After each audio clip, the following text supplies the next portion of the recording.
toutes, bonjour à tous, bienvenue dans ce nouvel épisode de Spatialiste où je m'entretiens aujourd'hui, une fois n'est pas coutume, avec une personne qui n'est pas scientifique, qui est artiste et qui est danseuse. Bonjour Jeanne Morel. Bonjour Florence et bonjour à tous.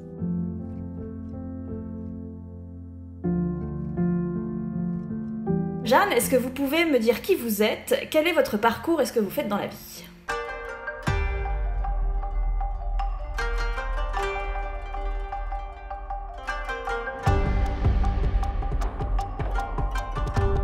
Alors moi je suis danseuse, mais je ne suis pas que danseuse, je suis un peu une danseuse singulière parce que j'ai commencé par le cirque très jeune avec le cirque Plume. Et j'ai fait beaucoup d'arts différents tout en continuant toujours la danse. D'abord au cirque, parce qu'au cirque on peut apprendre énormément de choses en même temps avec une grande rigueur, mais avec aussi une très belle liberté artistique. Et je suis allée au conservatoire, j'ai continué la danse très longtemps, la danse classique beaucoup, mais ça a été assez dur pour moi, après le cirque qui met l'art énormément en avant, d'arriver dans des codes très difficiles de danse classique, mais qui sont utiles, très utiles à ma carrière aujourd'hui, même si j'aimerais qu'on traite un petit peu mieux les petites filles en général. Et de là, j'ai continué, j'ai fait des lettres, j'ai fait de la science, j'ai mêlé les arts en fait. Et aujourd'hui, je danse en milieu extrême. Je travaille en haute montagne, en milieu sous-marin, en apesanteur, sur les volcans, dans les déserts. Je travaille en binôme avec l'artiste Paul Marlier et on crée à partir des données biométriques de mon corps des œuvres d'art en milieu extrême pour lier la nature à la danse.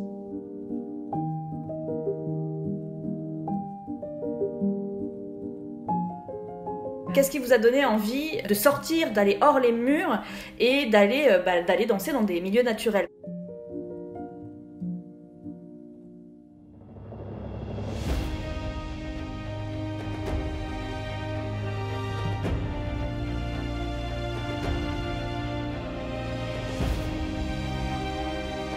Moi, je viens de la montagne, j'ai toujours été très attirée par la nature, les milieux sauvages. Je m'y sens vraiment bien, en fait.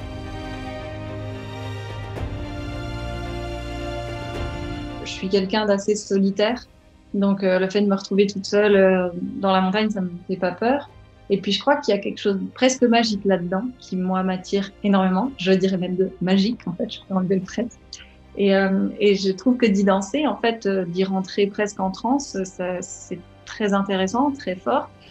Et puis je crois aussi que c'est important de remettre la vie, la fragilité du vivant, en fait, là où elle est, c'est-à-dire à la fois dans nos corps d'êtres humains, et puis à la fois dans cette nature qui souffre beaucoup, mais voilà, qui est tout aussi fragile que nous et tout aussi forte à la fois. Et du coup, on s'est dit, c'est ça le meilleur terrain. C'est pas forcément la piste de cirque de danse, ça peut être aussi dehors.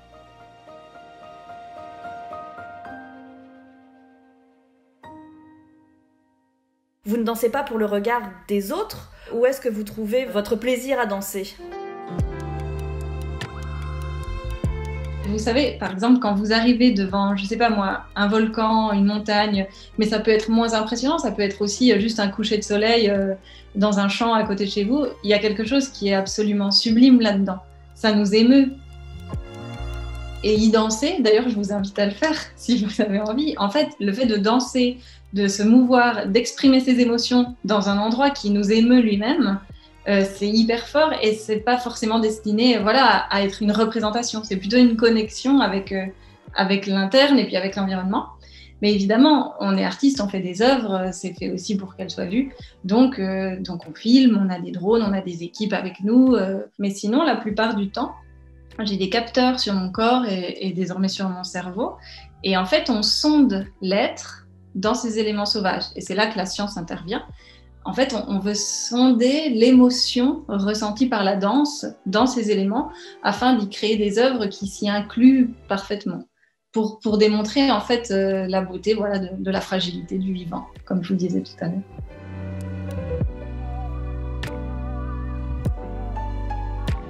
Quelles sont les données exactement de votre corps qui sont récupérées ? Il y a beaucoup de motion capture au départ, le tracé du mouvement pour en faire comme un dessin, une partition.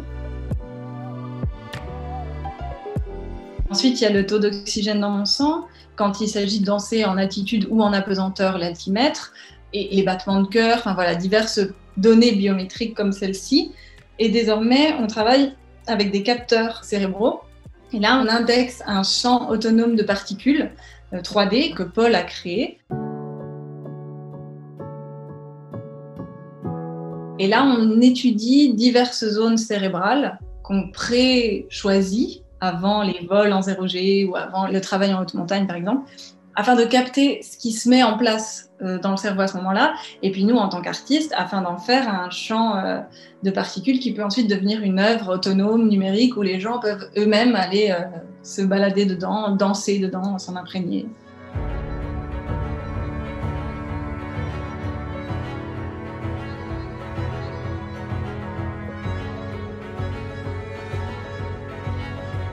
Comment vous le décririez, ce lien entre artiste, danse, science, apesanteur, espace? Comment vous le décririez? Je crois qu'en fait, c'est une communion pour essayer de ne pas laisser tomber les gens.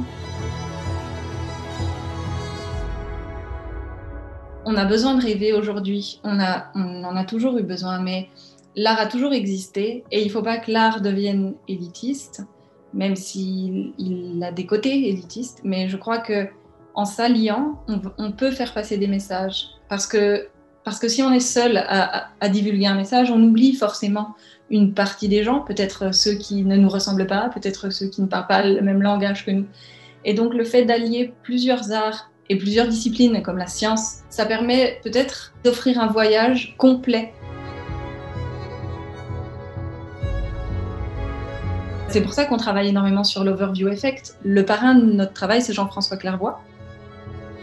Et Jean-François, c'est lui qui nous a d'abord parlé de ce qu'il a ressenti quand il a vu la Terre vue du ciel et de ces chocs émotionnels qu'il a vécu. Un choc d'abord visuel, ensuite un choc émotionnel, un choc intellectuel et pourquoi pas un choc spirituel.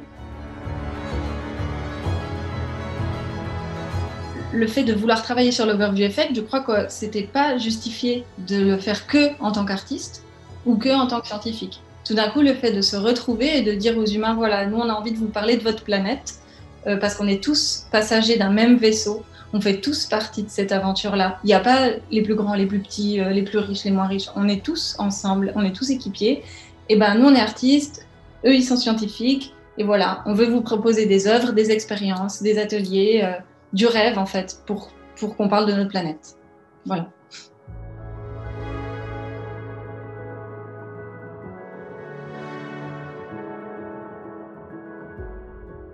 Tout ça est très important. Mais alors, quand on passe de la danse sur Terre à la danse en apesanteur, où là, le poids disparaît totalement et où on ne sent plus son corps, moi, je sais que ça m'a fait un choc, mais vous, en tant que danseuse, qu'est-ce que ça vous a fait la première fois que vous n'avez plus senti le poids de votre corps, avant même de commencer à danser?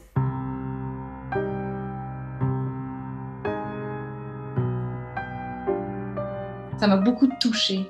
En fait, il y a eu un côté qui m'a beaucoup émue la première fois que j'ai volé parce que déjà, je crois que ça décuple la grâce. Il y a un côté où on est tous égaux en plus, peu importe le poids qu'on fait, peu importe la taille qu'on fait. Tout d'un coup, on est tous en train de voler. C'est très beau, ces corps qui se meuvent comme ça dans l'espace. Et puis, il y a vraiment ce fait de se dire, OK, finalement, ce que je pensais être universel, ça ne l'est pas. La gravité, la 1G, c'est sur la Terre. Mais sur une planète voisine, ce ne sera pas du tout la même gravité. Donc, je n'aurai pas le même corps, je n'aurai pas la même manière de me mouvoir. Ben, comment je vais réinventer ça et comment je vais revoir aussi ma carrière de danseuse. Notamment cette carrière où parfois, quand on est au conservatoire ou à l'opéra, on souffre. Enfin, il y a une vraie souffrance pour les danseuses. Et pourquoi? Et puis tout d'un coup, si on fait un peu trop si on est trop petite, si on est trop grosse, si on n'est pas danseuse, ben bien sûr que si. En fait, danser, c'est juste une merveilleuse manière de s'exprimer. Et je trouve que l'apesanteur, ça amène ça, cette espèce d'égalité des corps, en fait. Et ça m'a beaucoup plu.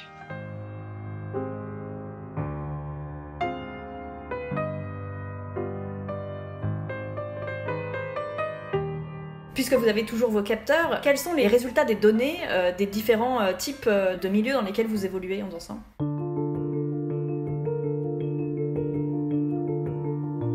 La pesanteur et l'eau, pour le coup, dans ce qui est de la reconstitution, ressemblent.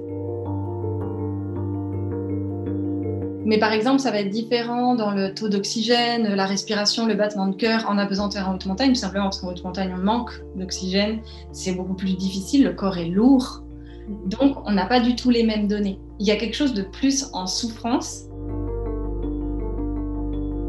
même s'il y a un truc dans les captations cérébrales qui sont des explosions, on va dire, de données, de particules, parce qu'il y a une euphorie. Mais en même temps, il y a une souffrance du corps qui fait qu'il est en tension quand même en haute montagne et puis il fait très très froid. Enfin, et donc, quand on compare les données, la plus tranquille, on va dire, c'est l'impesanteur.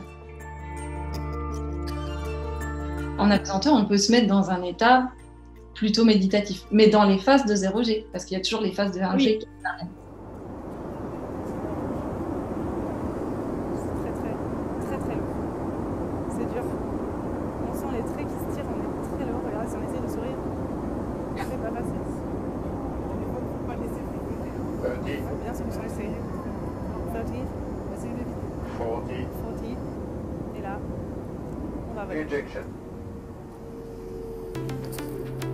Autant en haute montagne, on reste quand même sur le sol terrestre, autant dans l'eau et en impesanteur, on peut se mouvoir en 3 dimensions.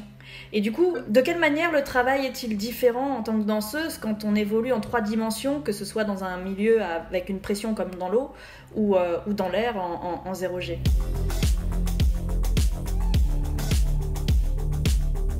Tout d'un coup, il y a ces possibilités qui arrivent et qui sont impossibles sur Terre, donc qui sont assez merveilleuses et qui demandent en même temps un grand travail, parce que quand il y a des nouvelles possibilités, il faut les utiliser.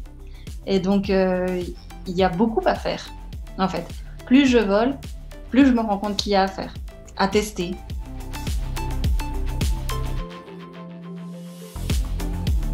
C'est assez magique parce que tout d'un coup, on n'est plus cantonné à ce qu'on a appris. Il faut tout réapprendre. Et pour moi, l'espace, c'est ça. En fait, c'est pour ça que ça m'intéresse autant, ce fait de réapprendre et réapprendre ensemble. Tout d'un coup, on quitte un peu tout ce qu'on sait, tout ce qu'on croyait être aussi, et on se dit, maintenant, allons-y, ex nihilo, la page blanche, qu'est-ce que je fais ? Qu'est-ce que je fais de ces nouvelles dimensions ? Qu'est-ce qu'en font les autres, les scientifiques ? Comment on réapprend et comment on essaie en fait de faire quelque chose qui est vraiment essentiel, enfin, dans ce sens essentiel dans l'art, c'est-à-dire qui est lié à l'essence et qui n'est pas juste du figuratif. On ne va pas danser pour être vu ou pour faire bien. On va se dire, tiens, il faut essayer. Et c'est en essayant qu'on va trouver des choses. Et je trouve que l'espace, c'est beau pour ça. Le fait d'essayer et le fait, éventuellement, si on parle de quête spatiale, forcément de conquête, parce que moi, je préfère quand même la quête. Je pense qu'il y a quelque chose de très beau de lier les civilisations, d'abolir les frontières et de se dire si on doit partir demain, qu'est-ce qu'on emmène dans notre baluchon et qu'est-ce qu'on garde de toute cette beauté quand même qu'est l'humanité et qu'est-ce qu'on ne veut plus.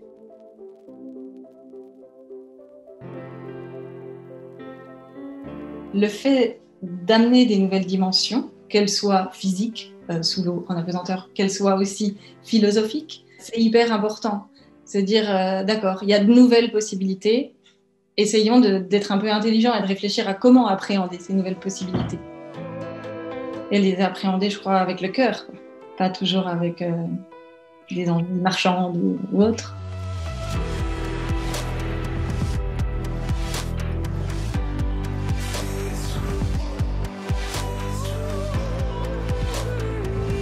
Est-ce que votre formation de trapèze vous a aidé pour l'impesanteur ou pas du tout ? Je pense que oui. Je pense, mais c'est pas très conscient. En fait, j'ai l'impression que tout ce qu'on fait dans la vie nous a un sens à un moment donné.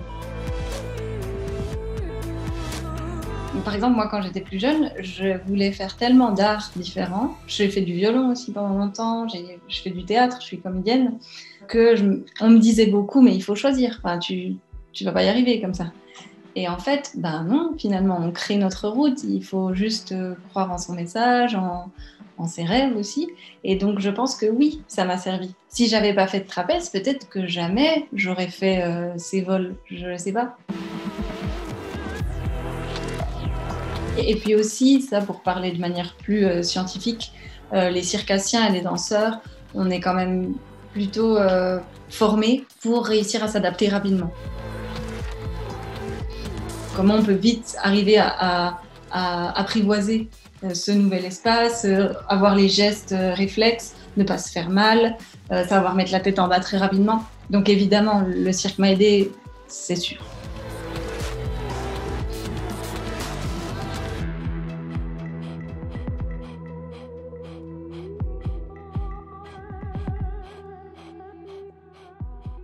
Est-ce que vous, à terme, ça vous intéresserait d'aller danser sur la Lune, par exemple, si l'occasion se présente ? Si l'occasion pouvait se présenter, bien sûr, parce que c'est merveilleux. Et puis notamment pour pouvoir créer quelque chose pour la Terre aussi, enfin, le fait de la voir d'en haut, d'avoir envie d'envoyer encore une fois un peu de rêve, un peu d'évasion pour les humains, oui, c'est merveilleux. Mais je pense qu'il y a bien d'autres choses à faire avant ça.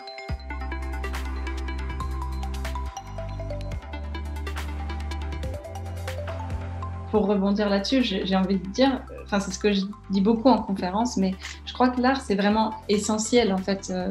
Depuis toujours, ça l'a toujours été. Ça a toujours existé, et c'est ce qui nous connecte à nos émotions les plus profondes, et c'est ce qui reste dans le temps.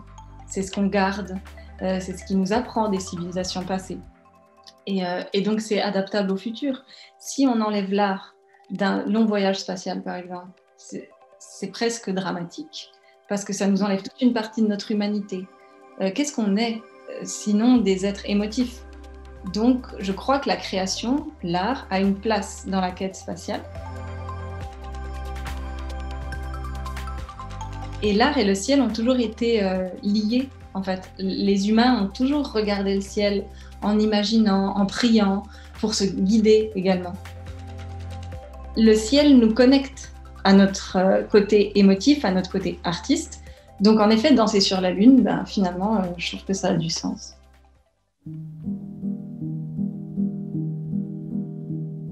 Ce sera le mot magnifique de la fin. Merci beaucoup, Jeanne Morel, d'avoir répondu à mes questions. Je vous en prie, Florence, merci à vous et bravo pour votre travail. Bravo, c'est important aujourd'hui, en fait, de divulguer des messages comme vous le faites, de faire en sorte que les gens puissent se rassembler, puissent parler ensemble, rêver ensemble. On a besoin de ça et je trouve ça très courageux et très beau. Donc bravo. Merci beaucoup. Merci pour ça. Merci à vous d'avoir regardé cette vidéo. N'oubliez pas de vous abonner à la chaîne de String Theory si ce n'est pas encore fait. Également au compte Instagram de String Theory pour de la science et du fun tous les jours. Et moi, je vous dis à très vite pour un nouvel entretien sur cette chaîne. Prenez soin de vous. Au revoir.